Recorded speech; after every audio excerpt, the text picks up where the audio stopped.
Izin mulai teman-teman. Assalamualaikum warahmatullahi wabarakatuh. Selamat malam teman-teman semua. Yang terhormat Ibu Siti Asia SPD MT selaku dosen pengampu mata kuliah ketahanan pangan, serta teman-teman yang saya banggakan. Perkenalkan, nama saya Ibnu Fajri selaku moderator yang akan memandu jalannya presentasi pada hari ini. Adapun judul presentasi kelompok kami yaitu analisis food waste di Indonesia dan solusi berbasis inovasi teknologi untuk mendukung ketahanan pangan. Sebelum masuk ke materi, izinkan saya memperkenalkan anggota kelompok saya.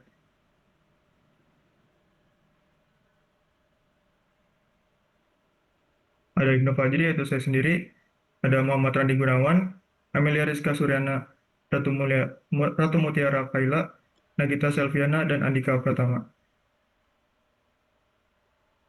Langsung saja masuk ke materi pertama yang akan dibacakan oleh Ratu Mutiara Kaila. Padanya dipersilakan. Baik, yang pertama itu kan ada gambaran umum food waste di Indonesia.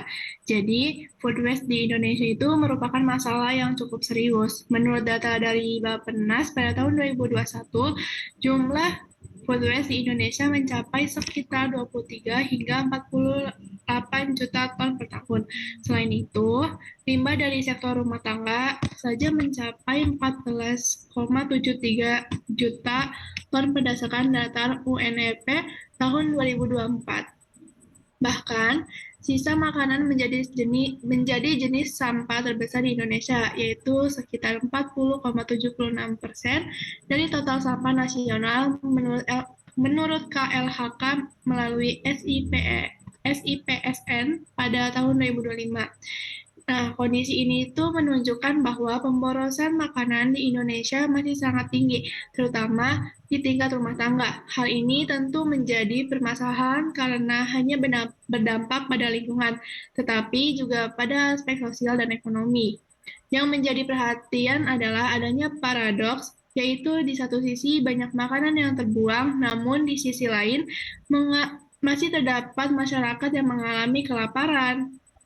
Padahal, jika dikelola dengan baik, makanan yang terbuang tersebut sebenarnya dapat dimanfaatkan untuk memenuhi kebutuhan jutaan orang. Oleh karena itu, food waste menjadi isu penting yang perlu mendapat perhatian serius agar dapat mengurangi pemborosan dan meningkatkan ketahanan pangan di Indonesia.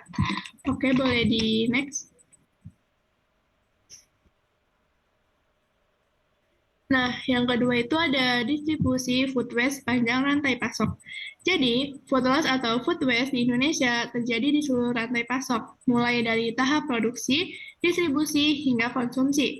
Namun, kontribusi terbesar berasal dari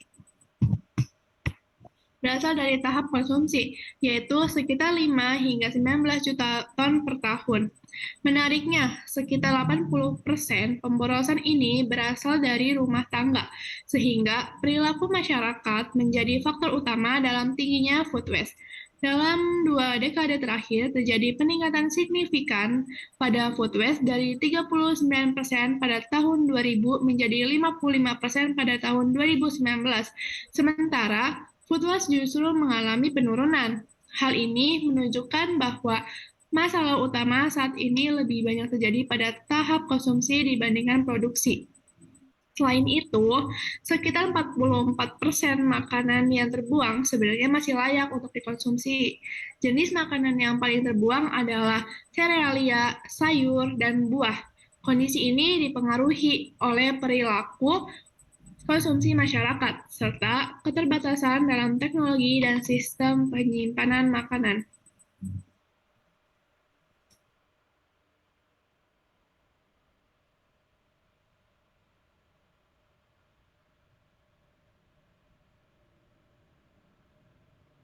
Baik, terima kasih kepada Amelia. Selanjutnya akan dibacakan oleh Amelia Rizka. Padanya dipersilakan.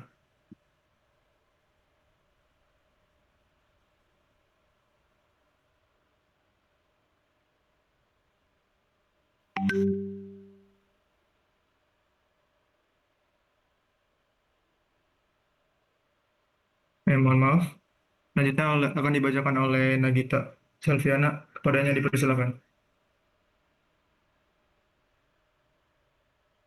Oke, terima kasih atas kesempatannya moderator. Jadi pada saat ini kita akan membahas dampak dari food waste terhadap 4 pilar ketahanan pangan. Pada bagian ini kita tidak hanya melihat food waste sebagai masalah sisa makanan, tetapi sebagai persoalan sistemik yang mempengaruhi 4 pilar utama ketahanan pangan. Nah, yang pertama itu ketersediaan pangan. Secara kuantitatif, food waste mengurangi suplai pangan efektif. Artinya, meskipun produksi pangan cukup tinggi sebagai besar, tidak sampai ke konsumen karena terbuang di sepanjang rantai distribusi. Ini menciptakan ilusi ketersediaan yang sebenarnya tidak nyata. Nah, yang kedua itu ada keterjangkauan pangan. Ketika terjadi pemborosan, biaya produksi, distribusi, dan penyimpanan menjadi tidak efisien. Kerugian ini pada akhirnya dibebankan ke harga jual, sehingga harga pangan meningkat. Dampaknya paling terasa pada kelompok masyarakat berpendapatan rendah karena daya beli mereka semakin tertekan. Nah, yang ketiga itu ada pemanfaatan pangan. Dalam konteks ini, food waste berarti hilangnya potensi asupan gizi. Ini paradoks karena di satu sisi makanan terbuang dalam jumlah besar, sementara di sisi lain masih terdapat masalah stunting dan malnutrisi. Jadi masalahnya bukan hanya jumlah pangan, tetapi distribusi dan pemanfaatan yang tidak optimal. Nah, keempat ini ada stabilitas pangan. Limbah makanan yang menumpuk menghasilkan gas rumah kaca seperti metana yang berkontribusi pada perubahan iklim. Yang berkontribusi pada perubahan iklim ini kemudian berdampak baik pada produksi pangan seperti gagal panen atau penurunan hasil pertanian.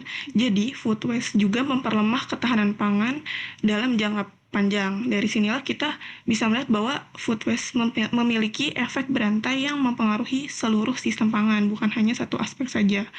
Boleh di next?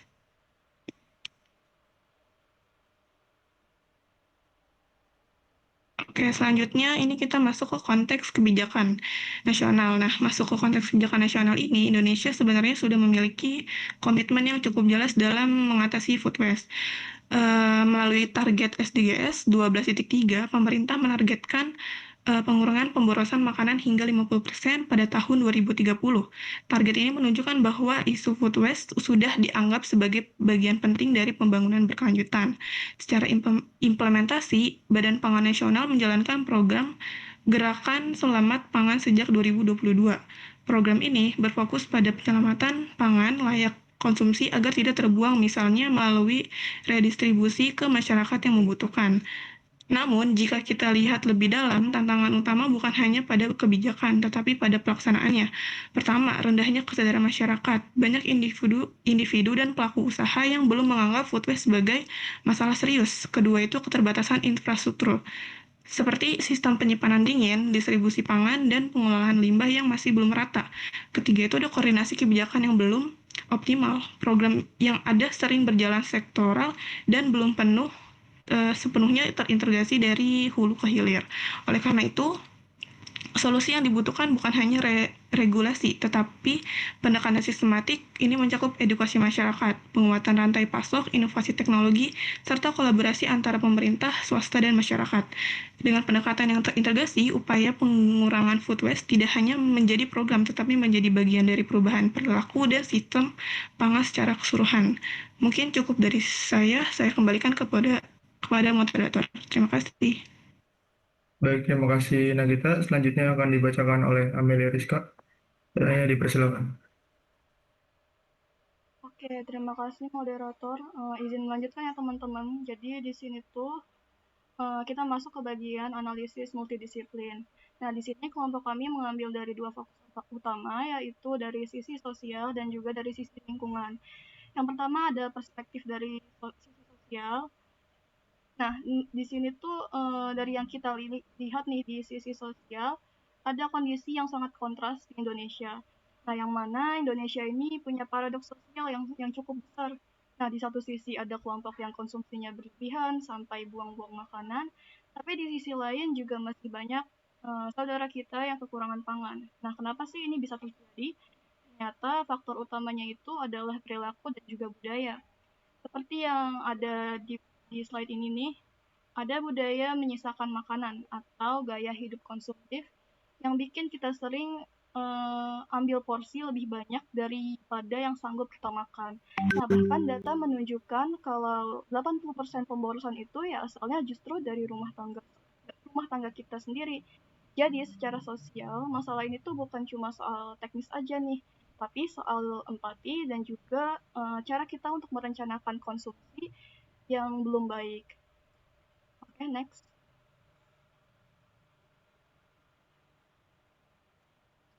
Selanjutnya ada dari perspektif lingkungan.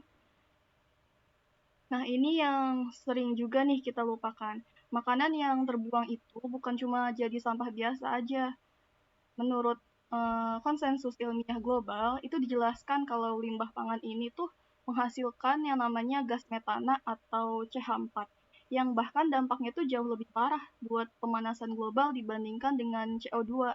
Nah, selain itu, coba bayangkan berapa banyak sumber daya yang ikut terbuang, mulai dari air yang mengairi sawah, lahan, sampai energi yang dipakai petani untuk produksi pangan tersebut. Jadi, saat kita buang satu piring nasi nih, kita tuh sebenarnya juga membuang air dan juga lahan secara cuma-cuma. Inilah kenapa kalau food waste nggak dikelola tuh stabilitas ekosistem kita juga bakal ikut terancam karena ya degradasi lingkungan yang makin parah.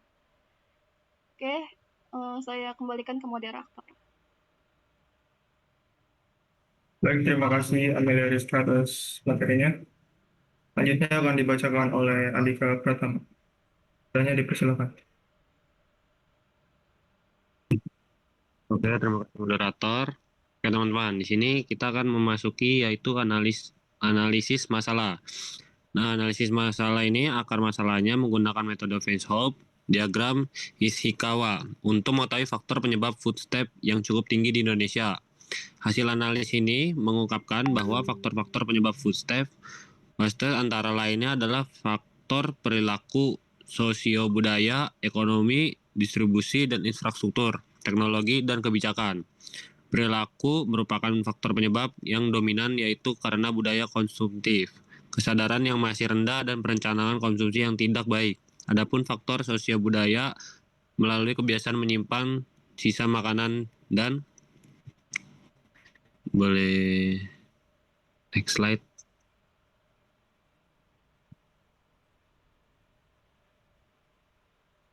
Oke, saya balikin ke moderator.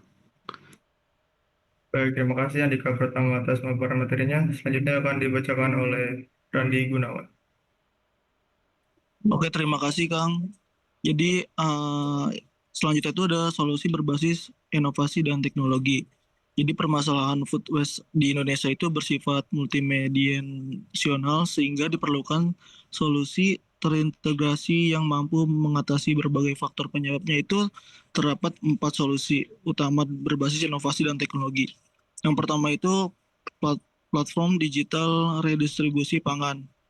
Jadi menghubungkan pelaku usaha dengan menerima manfaat untuk menyalurkan pangan surplus, terbukti efektif meningkatkan akses pangan, mengurangi limbah, dan memperkuat keempat pilar ketahanan pangan. Yang kedua itu ada penguatan cold chain berbasis lot. Pemanfaatan teknologi untuk menjaga kualitas pangan selama distribusi mampu mengurangi kerusakan produk, menjaga ketersediaan, dan menstabilkan harga pangan. Next.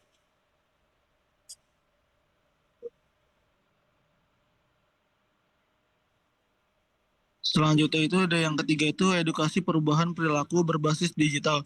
Kampanye melalui media sosial, pendidikan, dan aplikasi untuk meningkatkan kesadaran masyarakat, berfokus pada pengurangan food waste di tingkat rumah tangga. Keempat itu penguatan regulasi dan insentif ekonomi. Penerapan kebijakan yang tegas untuk insentif untuk mendorong pengurangan food waste, seperti kewajiban donasi pangan dan pengolahan sampah berbasis volume. Saya kembalikan ke moderator. Baik, terima kasih Saudara Randi atas paparan materinya. Selanjutnya akan dibacakan oleh Saudara Andika Pratama. Terima kasih moderator atas waktu dan tempatnya.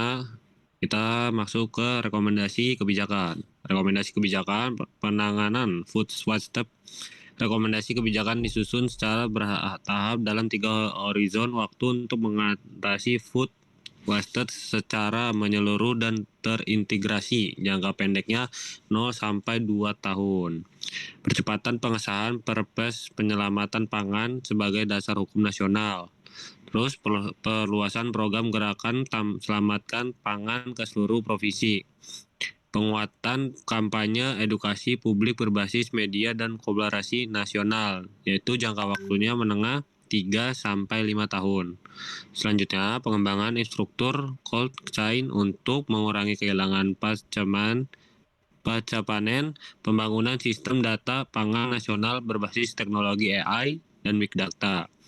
Pemberian insentif fiskal bagi pelaku usaha yang berkontribusi dalam pengurangan food waste.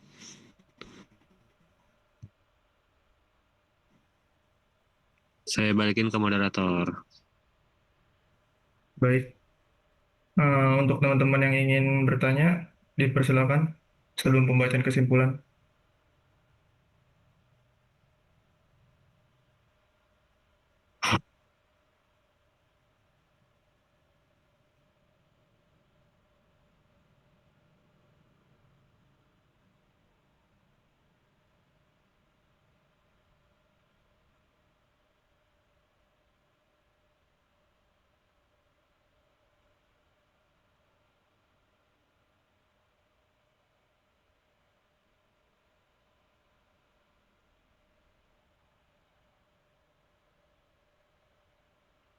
Apa ada yang ingin bertanya, teman-teman?